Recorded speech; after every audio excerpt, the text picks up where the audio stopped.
Welcome to episode 77 of the Talking Friars podcast. Ben Fadden here. Today is probably the last day of the off season. Before this lockout happens, December 1st is the date at 11:59. If there's no deal done between the league and the Players Association in terms of the new collective bargaining agreement, then there will be a lockout and there pretty much won't be any business done until an agreement is reached by the two parties. They had a 7-minute meeting, 7 minutes, yes, 7 minutes in Texas today. So it doesn't look like any agreement's going to be reached. And so that's unfortunate, but it's expected. And like we've been mentioning, all this week and probably a little bit last week, that's why you're seeing a bunch of these moves. And you're seeing a bunch of big moves and some smaller moves. You're seeing the big moves because regardless of what the payroll is going to look like in the new CBA after the lockout, those big time players are going to be signed regardless of what the payroll looks like. So that's why you're seeing Max Scherzer sign and seeing Kevin Gausman go to the Blue Jays and Marcus Semien and Corey Seager go to the Rangers, even though Seager was definitely an overpay and Semien maybe was a little bit of a stretch to go 7 years. That's why you're seeing Marte go to the Mets, Eduardo Escobar and Mark Canha go to the Mets. Those are smaller deals, but those are also happening because those players are going to be important pieces to the Mets and to other teams' rosters. So they figured, why not do that now, get it out of the way. So at least, our fan base has something to kind of hold their hat on. And they know that they're still, they tried to improve before this lockout happened. But the main thing about this episode that I want to touch on today, maybe later this week, we might get more into the lockout stuff when that officially happens. I am recording this at 6:30, about a little after 6:30 p.m. Eastern time. So the Padres, it's only 3:30 out west, so there's plenty of time for Preller to make moves. So there very well could be more moves made by the Padres before, 9 o'clock Pacific time. So we'll see, and definitely stay tuned to, the Instagram and Twitter for any updates on that. But I just kind of wanted to recap what the Padres have done. They did officially make a move today. They saw another guy depart the team officially and sign elsewhere. So I'll get into that. So, first off, and there we'll do a mailbag segment at the end, a question from one of the listeners and viewers. But first off, just kind of recapping the Padres move this winter. Obviously, the big one, Padres trading Adam Frazier, that freed up, he was second baseman, utility guy, didn't work out for the Padres. They freed up $7.5 million in that deal. And so that created more roster flexibility. Seattle, now he's probably going to be their second baseman, and they can move Dylan Moore kind of into utility role in Seattle. So that's their point of view. Padres got Corey Rozier, an outfielder, single A, high upside, fast, not a whole lot of power, but he could probably build into it a little bit. And Ray Kerr, who seems close to the big leagues, could impact the roster next year. He hits upper 90s with his fastball, but command is really more of the issue. And that's not really that big of a deal, right? Because, it's a big deal, but the Padres they've had to deal with that, with Austin Adams last year. It wasn't the fastball, like it seems like Kerr's, that's kind of his problem. But it's been, Austin Adams with the slider. So, that was the Adam Frazier deal. The Padres also yesterday acquired Jorge Alfaro from the Miami Marlins for a player to be named later or cash considerations. I kind of wrote about this on gaslampball.com. I thought it was very surprising. I haven't given you my thoughts on this podcast about it because it happened yesterday after the recording, but man, it was surprising to me that the Padres brought in a guy who didn't stay healthy last year. So you're just adding to more health questions, with Austin Nola didn't stay healthy.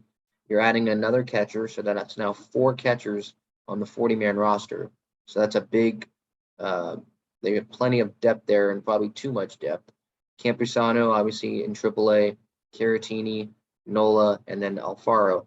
So, acquiring a guy when you're going to have to sacrifice some cash considerations, uh, or you're going to have to give up a player to be named later. Now, that player to be named later is probably going to be a prospect, and that prospect could turn into something that could have impacted the Padres. So unless Alfaro, finds his 2019 form when he hit 18 home runs and played in 80% of the Marlins games, uh, I don't really see the fit. Now, the fit could very well happen, after the lockout, or, in 6 hours or whatever, less than 6 hours, if Preller makes another move. And, the most likely scenario if a trade would happen is that they attach Campusano to a Myers contract or a Hosmer contract, to create more flexibility on the Padres payroll. That's what I would see. I don't think teams would be interested in Nola very much. The injuries, Caratini's a backup catcher, and they want him, catching Darvish and all that. So I think that the likeliest move, if I find it hard to believe that they're going to stay with 4 catchers on the 40-man roster. So I'd expect a move to happen.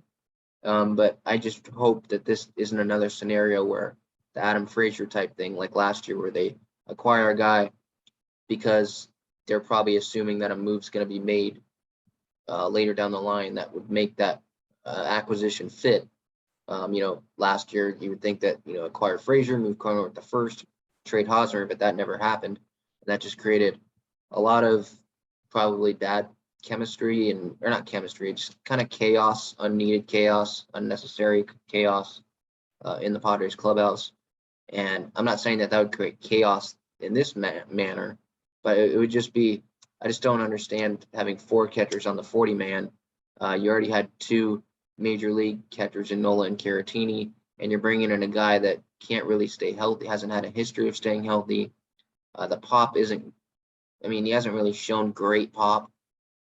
So just kind of confused with the move. The only reason, again, so I would just expect another move to come to make that move make sense. But so that's the Alfaro move that happened. Also yesterday, they tendered contracts to Tim Hill, Austin Adams, Victor Caratini, Dinelson Lamet, Joe Musgrove, and Chris Paddock. They non-tendered Trey Wingender, Jose Castillo, and Nat Strom. I wasn't surprised by the contracts that they tendered. Hill and Adams were good last year when, Hill was, throwing strikes and Adams wasn't hitting guys. When Adams wasn't hitting guys, he was striking guys out.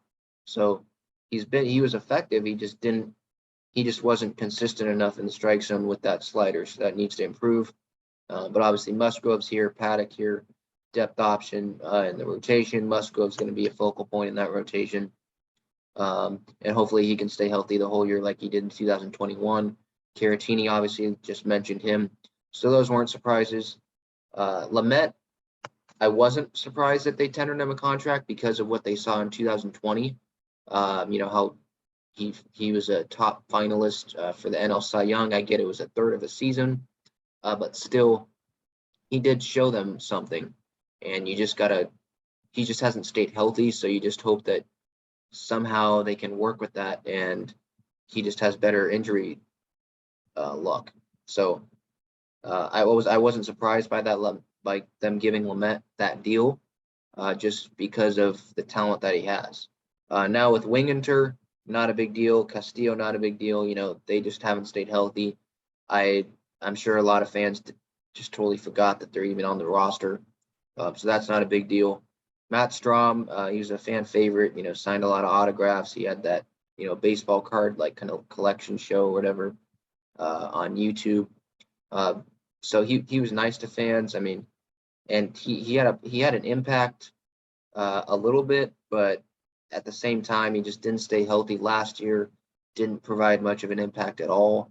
And I think that they just wanted to, get rid of that salary and just save whatever type of money that they could to spend elsewhere, because they just didn't want to have him fill a roster spot when there wasn't a guarantee he'd be healthy, and they weren't. It wasn't like this big multi-year guaranteed contract. So I wasn't really surprised by those non-tender moves. Other moves that they made this offseason with the coaching staff, hired Bob Melvin, Ruben Niebla as the pitching coach, Michael Brodar as the hitting coach, and recently Francisco Cervelli yesterday on the coaching staff as the catching coach. replacing Rod Barajas, who did a fine job. Bob Melvin, obviously, I've said it, that was home run hire, wasn't even on anyone's radar because, we were all thinking Bochy, Showalter, guys like that. And because Bob Melvin was the manager of the A's, they just give him another deal for 2022. So you weren't expecting him to go anywhere. But Preller, thinking outside the box like he does, he called Billy Beane up and they let him come to San Diego because the long decade relationship that they had. The A's are rebuilding. They didn't really have a chance to win this year. We saw that, letting Mark Canha go recently to the Mets. They're taking offers on Chapman, Bassett, Olson. So it's not that big of a deal. Not that big of a surprise that they let him go. It was just a surprise that he ended up with the Padres because he just wasn't on anyone's radar. So great move there. Ruben Niebla has connections with Clevenger. He's developed Bauer and Kluber and Clevenger, Shane Bieber, recently Cal Quantrill, a long track record of success. And so that's why they brought him in. They wanted him kind of a younger voice. Larry Rothschild didn't really connect, it seemed like, with the clubhouse. Same with Balsley at the end there. Even though Balsley seems like that would have been the better choice to stick with instead of bringing Rothschild. But about Niebla, they wanted a younger voice, someone that could probably connect better with the younger pitchers and had a track record of success developing pitchers. And I think that, what is there to lose? The pitching coach has been a revolving door pretty much the last, 3-4 years. And I think that bringing in a guy that might be able to unlock something with Mackenzie Gore and the mechanics because he's a huge prize prospect for the Padres, won't cost a lot when he gets to the big leagues because he's a rookie on that rookie contract. So if he can get it together, man, that would be such a huge plus for the Padres because they've been banking on him. That their first round pick, he was the number one pitching prospect in the game, and he just hasn't been able to find it consistently. So hopefully Niebla can help in that department. Ryan Weathers, Chris Paddock, Morahone, those young guys, hopefully they can help. Niebla can help and find something in them as well. And then Cervelli, Michael Bedard, I did want to mention, young hitting coordinator with the Giants. The Giants had a lot of success, helping out veteran hitters this year with Posey and Belt and Crawford. Those guys had resurgent years. Excuse me. They had resurgent years in San Francisco. And Bedard looked like he was a part of that. So maybe they want to do that with Meyer, try to communicate that. And if Myers and Hosmer on the team kind of get into them and, find something, that's something that's left in those two guys. But so I guess we'll wait and see on that, really. The hitting coach position's been a revolving door as well. It's hard to count how many guys they've had since Bud Black in that position, Damian Easley and Mark McGwire, even. So I don't really, no one really knows much about him, so you can't say that it's a home run hire. Anyone that says that, it's you don't even really know who this dude is, so you can't really say that. It doesn't really make sense. But I did want to talk about Francisco Cervelli. I didn't touch on it yesterday. Hiring him as the catching coach, I think this is good. I like this move. I know that it's the catching coach, and it's okay, well, who cares? But Cervelli, he was a major league veteran catcher. The Pittsburgh Pirates had a lot of success. Played with the Marlins before retiring. He was, a solid starting catcher, consistent, stayed healthy for the most part for the start of his career. And then the concussions got to him, unfortunately. But he's a smart guy. There's been articles that you can read in the Athletic, I believe, a year ago, 2 years ago, that Cervelli expressed that he wanted to manage in the future. He thinks that he'd be a good manager, and I don't doubt it. A catcher, seeing the games all in front of them, how much all the information that they have to deal with, the relationships that they have to build with the pitchers. So from the communication point of view, I think that, I don't doubt that he wouldn't be, and this could be his start to, being a manager. He did. He was a teammate in 2020 with Jorge Alfaro, who the Padres obviously just acquired from Miami, so maybe he could help Alfaro out there somehow. But it's going to be an interesting thing to see what the players think of him coming into spring training and into the season. So I think it's an interesting move.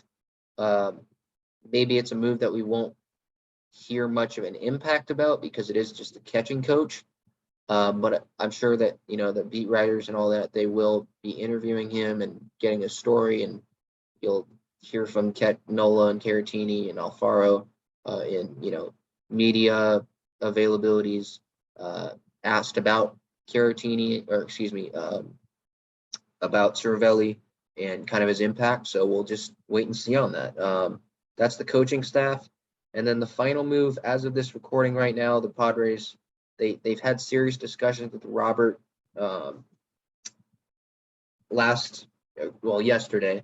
Robert Suarez, they've had serious discussions with him. I pulled up some film on episode 76 that you can watch on YouTube of Robert Suarez, who had a 1.65 ERA last year in Japan. But they have not signed him yet as of this recording, just discussions. But they have officially signed. The Padres released that on their social media platforms. A 2-year, $7 million deal with Luis Garcia. He pitched for the Rangers and the Phillies recently. He had an ERA under 4 last year, and he's seen his velocity increase, recently, upper 90s, I believe. So, I mean, I've seen a lot of people on Twitter, saying, "Oh, it's a steal and a great signing," and I even put up, Mark Melancon 2.0, maybe. I said that yesterday. And just not like he's going to be an all-star closer. He's even going to be the closer. I don't think he will. But just in the sense that, okay, this is a veteran reliever, getting him, a cheap deal. Melancon was $3 million. This is $3 million in the first year, 2022, $3.5 million in 2023, a $500,000 signing bonus. I think that there's similarities between this and the Melancon deal. A veteran reliever coming in could have a significant impact on the Padres for not a whole lot of salary. So we'll see what happens there. But with that said, Mark Melancon signed with the Arizona Diamondbacks today, which was very, very surprising, confusing to me. A 2-year deal, $14 million to the Diamondbacks for Mark Melancon. Again, this was the best. This was A.J. Preller's arguably best move. I mean, you could say it was Musgrove, but this is arguably his best move last offseason. I mean, in terms of salary-wise and just bargain, $3 million. And he went from maybe not being the closer, who even knew what role he was going to have, to being the closer, to leading the league in saves, to being an all-star. And I'm not surprised that he left. I'm not going to ding him for that. But I kind of want to ding both the Padres and him in the sense that they couldn't come to an agreement that Melancon is now in the Diamondbacks. Because Peter Seidler, A.J. Preller have said that they want to win right now. And Melancon, now that 1-year the 2-year $7 million deal with Garcia, I get it. So, Melancon's making, $6 million plus a $1 million, I think it's $1 million either signing bonus or opt out or buyout for the 3rd year. So I think, you could make the case that it's a cheaper, better deal for the Padres to have Garcia on 2 years for $7 million when Melancon is essentially making that much in 1 year. But with that said, the Padres, I mean, you don't really know what you're going to get out of Garcia, and Melancon had so much success with the Padres last season, and he's obviously healthy. It seemed like he loved being here, and so the Padres Seidler, he's said in the past that he's willing to go over the luxury tax. He's willing to spend money, and to be honest, I was expecting Melancon to get more money from a actual contender than the Arizona Diamondbacks. Than $7 million or $6 million a year, technically. Well, $7 million if you just use 14 divided by 2, the 2 years. So I'm kind of disappointed in both sides. The Padres, with the message that they're trying to win, and Garcia can help them win. But I mean, Melancon led the league in saves last year. He's the All-Star. He was their best reliever last year, and that was for Melancon. The way that he pitched, that's a pretty dang affordable price to bring back Melancon. So, I mean, you can't tell me that if the Padres offered him that, he wouldn't have come back. He wouldn't have come back. So, but then at the same time, I'm also disappointed in Melancon. Now, I don't know what the Padres offered him, so I can't be fully disappointed in him, because what if the Padres, tried to lowball him again, with 5 million or 6 million and didn't want to go 2 years. I understand where he's coming from with that. But to go to the Arizona Diamondbacks, like, you think, he went to the NLCS with the Braves in 2020. He was with the Padres last year. I know it was a disappointing season, but he signed with the team because he wanted to win. He said that before the season, I think, spring training, like that was a big reason that this was like a World Series contender on paper. Obviously, it didn't work out that way, but that's why he signed here. So you think that he wants to win. And so I get that $14 million is $14 million, but at the same time, if you're telling me that you want to win, the Arizona Diamondbacks is the last place I was going to expect him to go. Well, Pirates maybe, but you get the point. Like, you want to win. The Diamondbacks right now is totally not the place to go. I mean, they've traded everyone: Zach Greinke, Paul Goldschmidt, Archie Bradley. I mean, you could just go down the line. I mean, they have Ketel Marte still, but and then the Madison Bumgarner contract is looking terrible right now. It's just not the place to be if you want to win. And that's no disrespect to the Diamondbacks. I just don't. And they have gotten. I mean, they have gotten, with all due respect, they've gotten, or in respect to the Diamondbacks, they've gotten, good return back from those Goldschmidt, Greinke deals and the guys that they've gotten back. They got Zach Gallen in that Jazz Chisholm trade. So I mean, props to them, but they're just not ready yet. They're not going to be ready in these next 2 years. Now, so I just don't really understand where Melancon was coming from. If he wants to win, the Diamondbacks is just not the place to be. Now, he could be traded, right? Maybe he's doing that and saying, hey, maybe I'm traded at the deadline to a contender, right? They're giving me the best money available, and hopefully they trade me at the deadline. Maybe that's an approach for him. But, I'd like to think that he had an opportunity to come back to the Padres. And if he wanted 2 years, he wanted that extra year of, guaranteed money. I mean, that's kind of like shame on the Padres for not giving it to him, like, if it doesn't work out, it doesn't work out, but you definitely have a defense for giving him the contract if you were to give it to him based on what he's shown in 2020 with the Braves, and then in the last year, being the best reliever in the National League, arguably in the league last year, at least at least closer wise. So just kind of disappointed from both sides on that Melancon point of view. I mean, wishing him well. It seemed like he embraced, being here, a fan favorite and all that.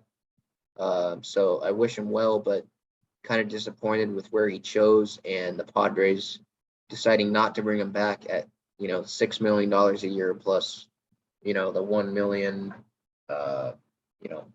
buyout. Here, let me look up just so it's official and I know, all the contract terms.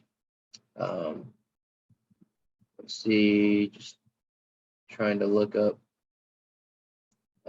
Melancon's deal, because I believe, you'd think 14 over 2 years, $7 million a year, but I saw that it wasn't. I saw that it was like $6 million a year.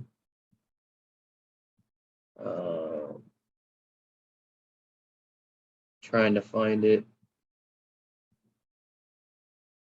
That let's see. That Luis Garcia deal, by the way, it was $3 million, $500,000 signing bonus, $3 million in 2022, and $3.5 million in 2023.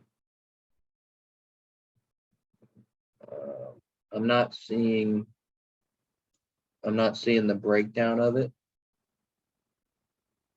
but it was I believe it was $6 million each year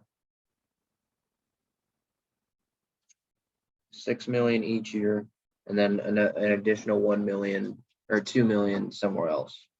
But so that's the Melancon. That's the Melancon kind of situation. Again, disappointed in both sides, but wishing Melancon well. So as you know, right now, I did want to move to the mailbag segment. We got a question in from one of the listeners on Twitter, Trevor Smallwood. He asked if AJ Preller goes into the season as Hosmer, with Hosmer as our first baseman and Jorge Alfaro as our DH/left fielder, is he in the hot seat? And that's an interesting question. That's a good question, Trevor. Obviously, it wouldn't be ideal, for Hosmer to be the first baseman, just based on his play.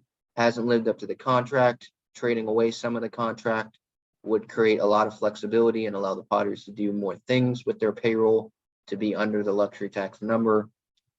Now, we don't know if that's going to increase, at all from that $210 million number. So we'll see where that goes. But so not having Hosmer on the team would be a plus. But to say that if they go into the season with him as the first baseman, which after the Frazier deal, I'm kind of leaning towards that happening. I don't think that he's on the hot seat. If you include Alfaro being the outfielder, that's a little bit of a different story. I don't think that. No, so if we're just talking about Hosmer being the first baseman, I don't think he's on the hot seat because, look, ownership did agree to that deal, and so they have to take a little bit of ownership for that as well, about the contract, and they know that this contract's going to be hard to give up, or it's going to be hard to trade.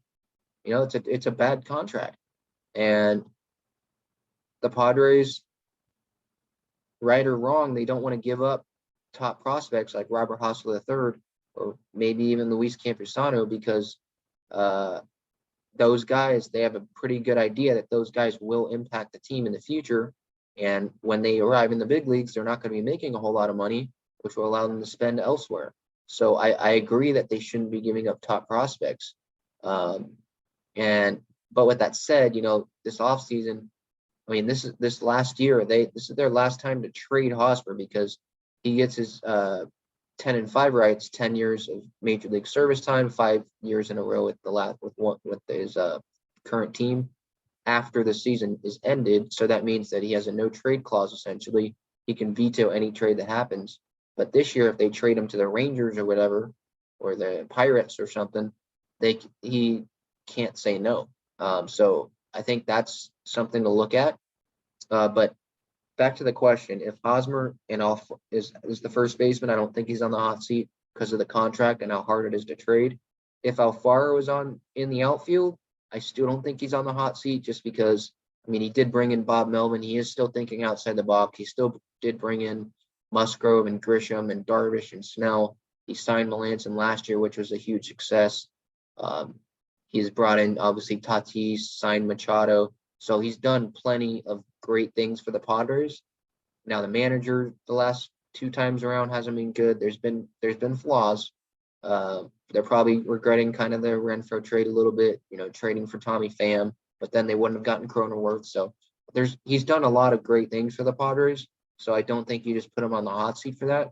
And I think it's nearly impossible that Alfaro is starting in the outfield for the Padres on opening day. That's just not going to happen because they're going to bring back Tommy Pham, I think, at the very least. And if Pham signs elsewhere and they can't bring in another big guy, you'd think that they'd sign someone else. You can't have a bench with no power. You can't have Jorge Alfaro, a catcher, starting left field. That's not going to happen.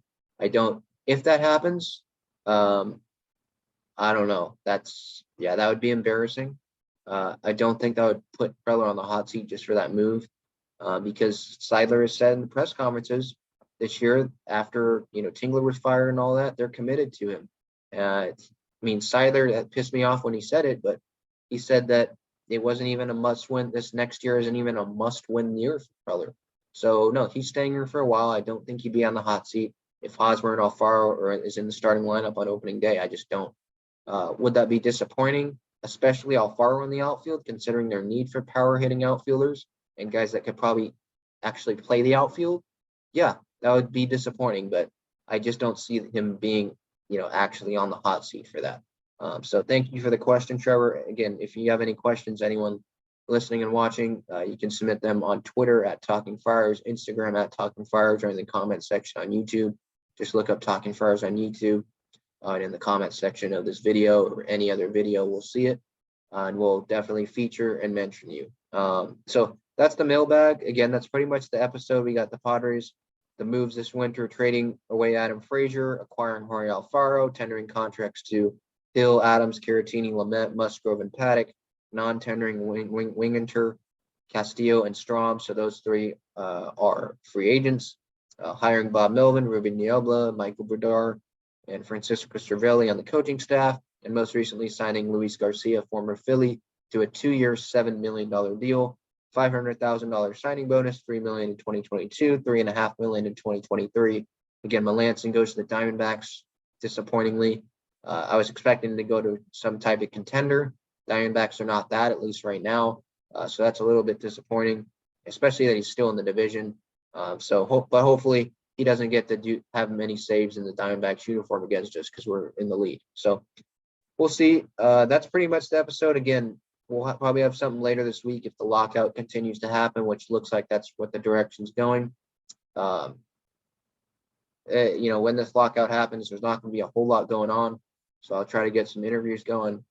And yeah, that's pretty much it. This has been episode 77 of the Talking Friars podcast. Ben Fadden here. Until next time, let's go Padres, and stay tuned to the social media channels.